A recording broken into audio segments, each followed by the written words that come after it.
King Charlie, a radio play written by Dave Patchett. It's raining, but it's not the patter of rain we hear, but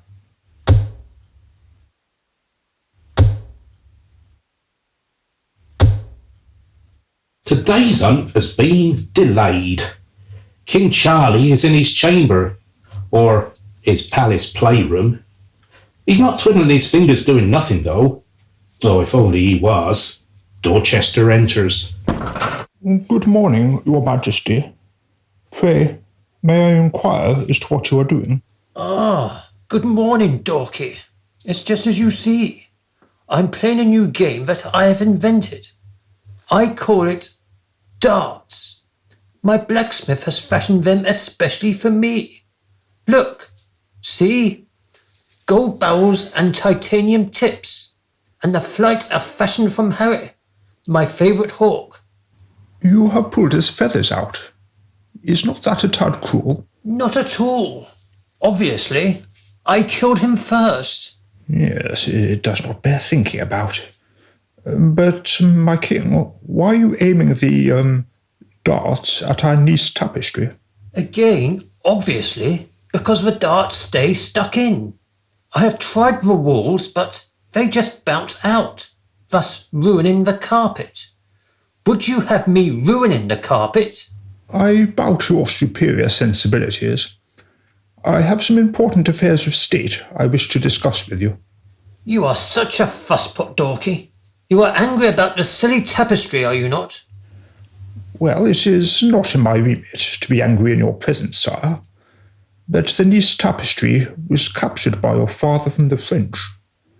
It is worth a pretty penny, and if the French, who we are presently at peace with, were to find out that it has been used as a dartboard? Yes, it could cause a major diplomatic outrage. I have a simple answer to that little problem, though really you should get your thinking cap on. It is you that is supposed to be advising me. Instead of it being the Nice tapestry, from henceforth, the King of Cornland declares it to be the Nice tapestry.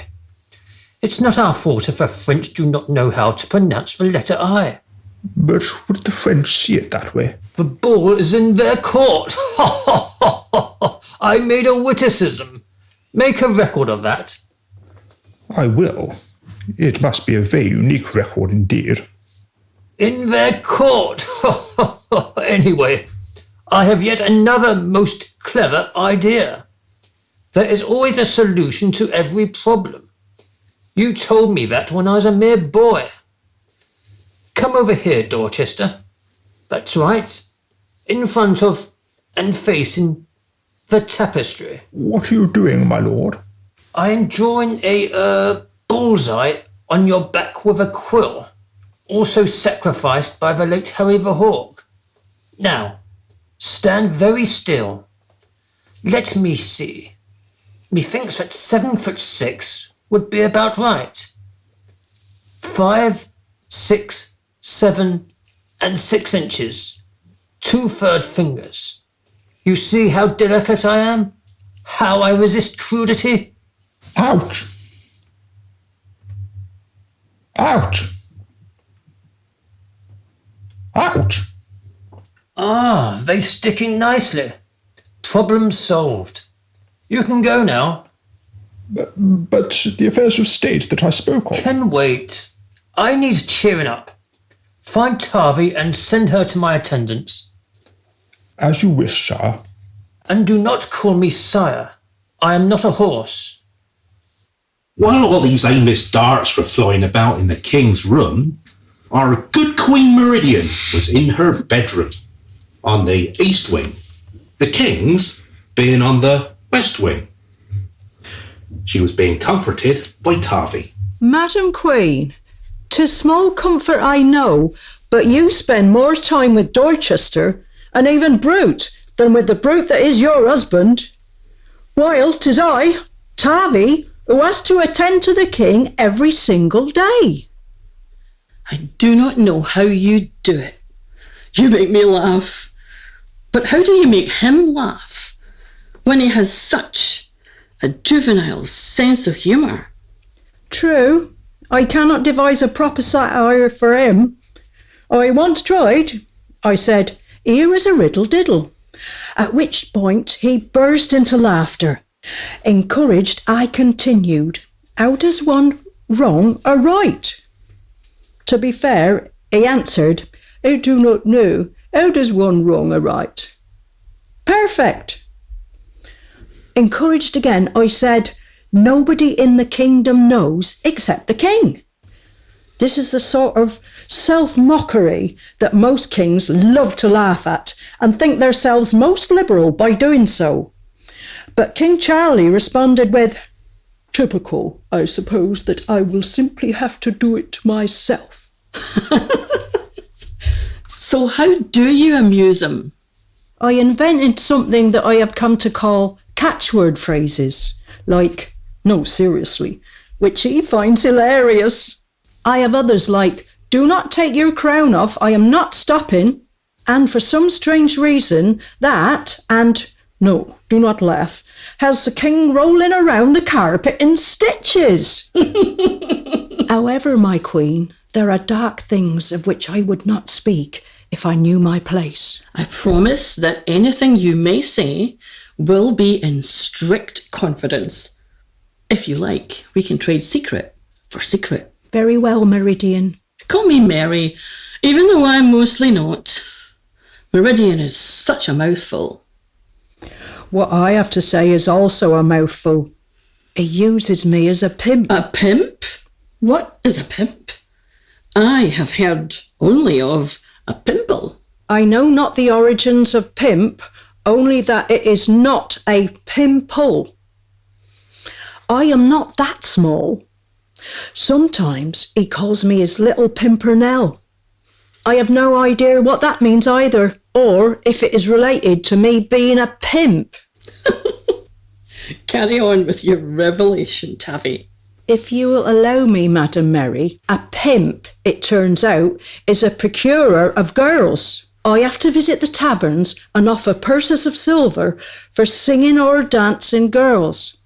This is, of course, a euphemism or a code. They don't have to sing or dance, but whatever else is done, there is a stipulation they have to be young, very young. Some of them are as small as me, meaning that, unlike me, they have not finished growing. I'm not in the king's room when the whatever it is takes place. But I possess a goodly curiosity, so I often listen outside the door. There is no singing taking place, but I often hear his bawdy laughter. And when it, whatever it is over, some of the girls come out crying and distressed. Your turn. Your story does not surprise me in the least. He is as foul as a foul frog in a stagnant pond with another foul frog in its throat. Even fouler. My secret is simple. After 8 years of marriage, thankfully enough, our union is not yet consummated. But you are a beautiful woman. Your secret is too stupid for words. Yet let your words tell me more. The king tried to take me on our wedding night, but he couldn't make his member spring to life. Of course, he blamed it on me. He said I was far too old to excite him. That's too silly for words. Still, I'll finish with the words I intend to say. When you married the king, you were only 19. Is the king mad? He never tried again. Dorchester and no one else knows about this. Dorchester needs the king to breed an heir. Your turn again, Tavi. Hey, Dorchester? What a dork. What is a dork? It's a man who walks round with his hat in one hand and a scroll in the other and cannot bow often enough to kings and bishops. I just made that up to go with the word dork, which I also made up. And he bows to the queen too. Am I to be left out? Now, your second secret. The king abuses me. He makes me wear a mask so my age is completely masked. And he calls me his smidgen, which sounds a bit like midget. And I'm not a midget, am I? Oh, Tavi, how cruel. You are not a midget. You are small, but slender and perfectly formed. And then he makes me do things to him. What kind of things? You know, the usual vulgar things that men want done to them. I see. No, I do not see. What kind of things? The king makes me undress him and put my hand inside his codpiece. That's quite enough for now. I really do see. Horrible, quite horrible. And now it's my turn. I have given my need to be loved, a lover. Not Dorchester. I should hope not, as he is old as... As an ancient mariner who is so old that he can no longer work for fear of treading on his ancient beard. Dorchester is much older than even that. Is he not so old that Dorchester's beard has given up and refuses to grow at all? No, Kent, the groom. So you are to marry him? Of course not. Oh, I see. You jest. I am a jester. A very good one, too. We, myself and Kent, were out riding. He rode Brute, and Brute became an absolute pet in his hands. I marvelled at his skill and at his lithe movement and figure. Brute or Kent?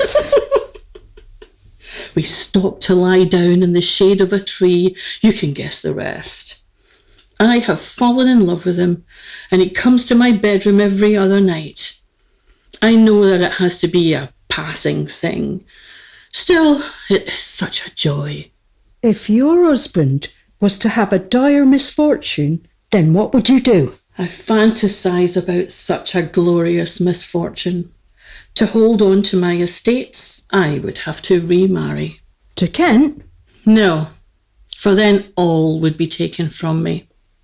Probably I would marry Cedric Nobone, an aristocrat of my own bloodline. A strange name. Are you sure that you do not mean Cedric of Narbonne? No, he is French, but nothing to do with that minor French township. All the branches of Cedric's richly entitled family have bones in their names. There is Justine Boner.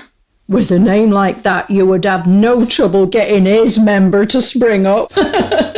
And there is Morbid de Boner, and of course, Napoleon Bonaparte. Whichever I choose, I would hope to insist on taking my real love, Kent, to take charge of the stables. I am guessing that you would like all this to really happen. If you could find the want of a small jester, then I too would pray for such an outcome. Of course, I would that you should stay with me. And now we will pray together. Agreement reached. The two ladies knelt down and earnestly prayed to God to be kind enough to cause a dire misfortune. Then, who knocks? Opens, enters and bows. Oh, it can only be Dorchester. Oh, I'm so sorry to interrupt your piety. The king has called upon me to bring Tarvey to his attendance. Tarvey, very reluctantly, followed Dorchester through the corridors of power and, before too long, entered the king's chambers. Ah, there you are, Tarvey. It has stopped raining. I'm to go out hunting. I need you to put my spurs on. Do not put your spurs on, sir. I am not stopping. No, really. I need to have my spurs on. Is this a spur of the moment thing? You see how she cheers me up, Dorky. And why are you standing there anyway? Have you not the great affairs of a state to do? Precisely, your Majesty. There is the important question of your heir. The king is going hunting. will he not surely bring back sacksfuls of heirs? Begone, Dorchester! Knowing that only boredom will follow you. But, my lord, the kingdom must have an heir. Keep your air on, Dorchester, and be off with you. The king laughs. No, do not laugh, says Taffy, and the king almost collapses with mirth. Dorchester leaves. The spurs are put on with no little fuss, and the king is ready to go. Bring me my crossbow and my arrow quiver. Your bow is cross and your arrows quiver. What have you done to him? Stop making me laugh. No more jokes. I cannot help it, for 'tis the way I tell him. Another, you call it, a catchphrase, and a good one too. No, but seriously. Stop it, please. You're kidding me. Now that is a really good catchphrase. Tarvey moves towards the window and looks out at the forecourt. My liege, there is no one outside. The El Lyre Club have not turned out for the hunt. Are you sure you can hunt on your own? You might get lost. I will not get lost, and neither will I be completely on my own. I shall order that groom, what is his name? Kent. Yes, Kent. He will follow me at a suitable distance, of course, with the provisions needed. I will ride Brute, and he, the mare, what is her name? Geneva. Yes, Geneva. I shall go and instruct the boy now. Perhaps you can go and entertain the Queen, although how, I cannot imagine. She has no sense of humour whatsoever. This is where I enter the fray as a player. I am not only the narrator, I am also Kent. Indeed, I am the only narrator possible because I am the only witness to the conclusion of this here story. The king came out to find me at the stables. Naturally, I obeyed his every instruction. I felt that, as it had become a rather humid day, it was my duty to ask the king to let Brute drink a pail of water before we set out. "Nonsense, boy," the king replied. So off we went. I followed at a suitable distance. Brute is a magnificent animal. I can easily read his thoughts and paraphrase them. Humans use words to disguise their motivation. Hence, they are difficult to decipher. A horse like Brute has no means or understanding of disguise or deception. He only has action or body language. In other words, no words. Just pure honesty. When the king mounted him, his hooves scraped the ground nervously, and his eyes turned white with anxiety. Brute started sweating profusely, and he threatened to rear up repeatedly.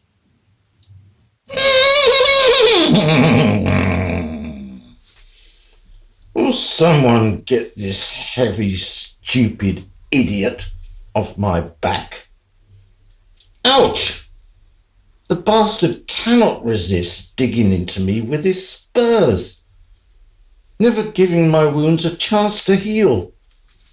One day soon, I'll throw him to the ground and trample him to death. Brute is obviously a Republican. He judges men strictly on merit. Would that we could say the same of ourselves. The king really was stupid, if not insane, every time he spotted a rabbit. And in the lush meadowlands of our province, there are many, he would spur Brute forward and give chase. This was an obvious lost cause. Brute is fast, even with a useless weight on his back. He cannot zigzag though, and he cannot charge through bushes. The king was frustrated with the lack of success in this hopeless pursuit, yet he kept urging his horse on to do the impossible. The consequences were inevitable. Brute did what any sensible horse would do. He dug his heels in and reared up on his hind legs.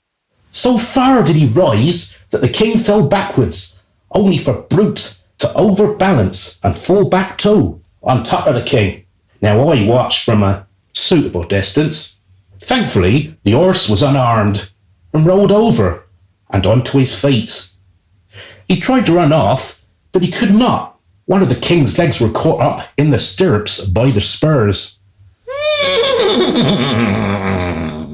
Oh dear, what have I done? A revolutionary act, to be sure. Still, these royals have been asking for it. The Queen's not so bad, although sometimes it's crossed my mind that her endearments towards me have not been entirely platonic. I'm a horse, for crying out loud. And by now I was parched with dehydration. Unlike the king, I was not lost. The king being lost in many ways and unconscious. No, there is something to be said for that. I knew that but a mile away lies Havelock Lake. I dragged the king behind me and headed for the water. It was all I could think about. Tired and distressed, beyond endurance, I reached the lake and stepped into the water. I drank greedily. The relief that I felt was wonderful, like a huge weight off my back. I realized that the further I walked into the deep, the less burdensome the human idiot became. The king was soon fully beneath the water and showing no signs of life. The king is dead! Long live the horse!